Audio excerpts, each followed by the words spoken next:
Bom dia, pessoal.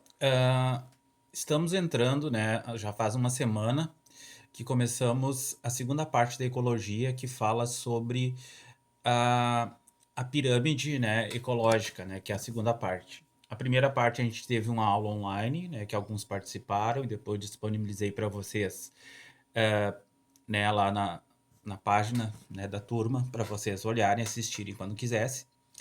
Então agora eu resolvi gravar um vídeo que eu acho que talvez alcance mais pessoas.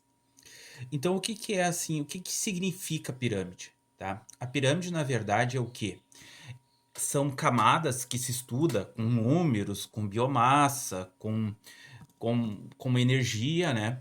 Para saber a quantidade, né, necessária de sustentação dessa pirâmide.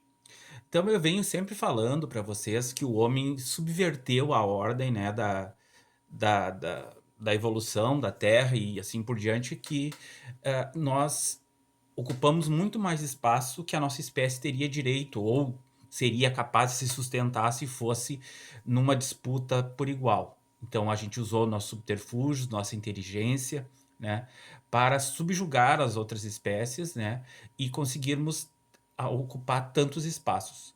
Todo organismo vivo tende a, de toda forma, ocupar o maior espaço possível do seu ambiente. Então isso não é o homem é um malvadinho. Não, todo organismo tende. Nós, o que que nós fizemos? Nós tivemos uma inteligência para ocupar, né, um espaço maior. Então por isso que a necessidade de produção de alimentos é tão grande. Porque nós, né, temos que ter uma outra forma de produção de alimento que a natureza não ofereceria naturalmente, digamos assim. Então nós temos que fazer uma produção muito grande. Então a pirâmide de ecológica, tá? Fala nisso. São padrões, né, que a gente pode seguir, que a gente pode entender como é que funciona isso. Certo, gente? Então, assim, ó, se vocês olharem um texto de vocês ali, então, assim, ó, 5.000, vamos pensar assim, 5.000 pés, é que tá no texto ali, que eu até tô olhando ali, 5.000 pés de capim, tá? Vão sustentar 700 gafanhotos, que sustentarão 50 passarinhos, certo? Isso é um produtor, né? Um consumidor intermediário e um consumidor terciário. Agora vocês pensem uma coisa: o que a quantidade que vai se perdendo? Então tem 5.000 pés de grama para sustentar 700 gafanhotos, que já vão sustentar somente 50 passarinhos. E que vão sustentar, os passarinhos vão sustentar uma ou duas serpentes. Então, isso que é a pirâmide. Ela vai, com, com o passar das camadas, digamos assim, ela vai se perdendo a energia e vai sendo muito mais necessária, né, quantidade de massa, de biomassa, que a gente chama, para sustentar essa pirâmide. Descendo mais ali, ó, por exemplo, a biomassa, tá? Para sustentar um bezerro, tá, de 1 tonelada, tá? Pensa bem, de 1 tonelada, esse bezerro de 1 tonelada, é necessário 8 toneladas de alfafa para até esse bezerro chegar a ter 1 tonelada, ou seja, a ter 1.000 quilos, né? 8 toneladas de alfafa, certo? Para sustentar esse bezerro. E esse bezerro tem energia necessária contida nele para alimentar um adolescente de 47 quilos. Vocês estão entendendo como se perde um boi de 1 tonelada, né? Vai alimentar um adolescente de 47 quilos. E foram necessários 8 vezes mais peso de biomassa para sustentar esse bezerro de 1 tonelada. Vocês estão entendendo como a energia necessária vai se acumulando, né? E vai se perdendo. A gente já falou isso na primeira aula. O que que acontece? A energia se perde na manutenção da vida do indivíduo. Então, a grande maioria dos alimentos que nós ingerimos, né, graças a Deus, então a gente já estaria com quantos milhões de quilos já, seria mantém o calor, né, a nossa temperatura constante, mantém a nossa respiração, batimento cardíaco, tudo que funciona no nosso cérebro, tudo funcionando. Então, cerca, né, de 97% do que a gente se alimenta é convertido em manutenção da vida. 3% seria aquilo que a gente comeu a mais, ou que pode, para aumentar a massa muscular, por exemplo, ou para correr, né? Então, o grande gasto, né, da, da energia é na manutenção da vida. Então, a pirâmide precisa ter uma base muito grande. E quem são os produtores? Sempre são os vegetais ou aqueles que conseguem fazer a fotossíntese, tá? Então, pirâmide de energia, tá? Então, vamos pensar então o quê? Então, a produção, o produtor, o consumidor e sempre lá no final vai ter o decompositor. Mas então, o que que acontece? As pirâmides, certo? São então a base, né? O produtor depois vai seguindo. E sempre essa é a ideia das perguntas, dos questionamentos da pirâmide de energia. O que que isso significa?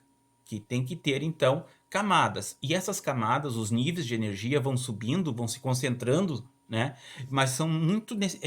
O produtor tem que ter grande quantidade para poder chegar no topo, porque vai perdendo a energia por causa da manutenção da vida dos indivíduos. Tem uma outra imagem que eu coloquei para vocês, por exemplo, certo? Para alimentar um boi de 1 tonelada também, tá?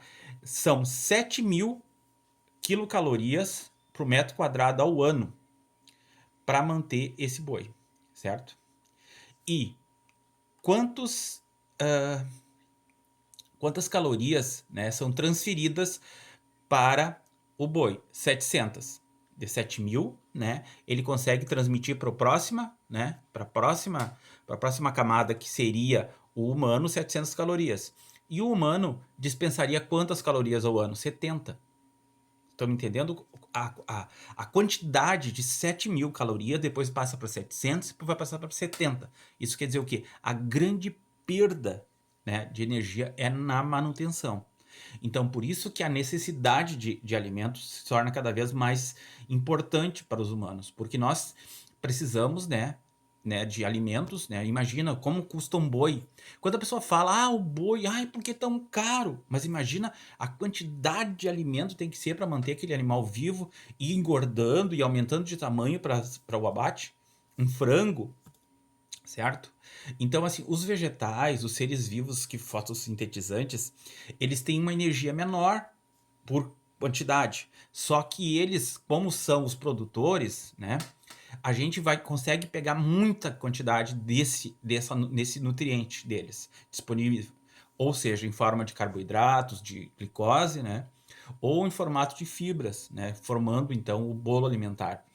Então quer dizer o quê? Que se a gente se alimenta dos produtores, que são ali os vegetais, a gente consegue adquirir essa energia muito mais rápido e muito menos agressivo ao meio ambiente do que a gente consumir o consumidor terciário, que seria o frango, que seria o boi e qualquer outro animal, né? Então, não estou falando sobre contra o consumo de carne, porque eu consumo carne, e é uma tendência nossa. Eu não estou falando aqui sobre religiosidade ou coisa, credibilidade.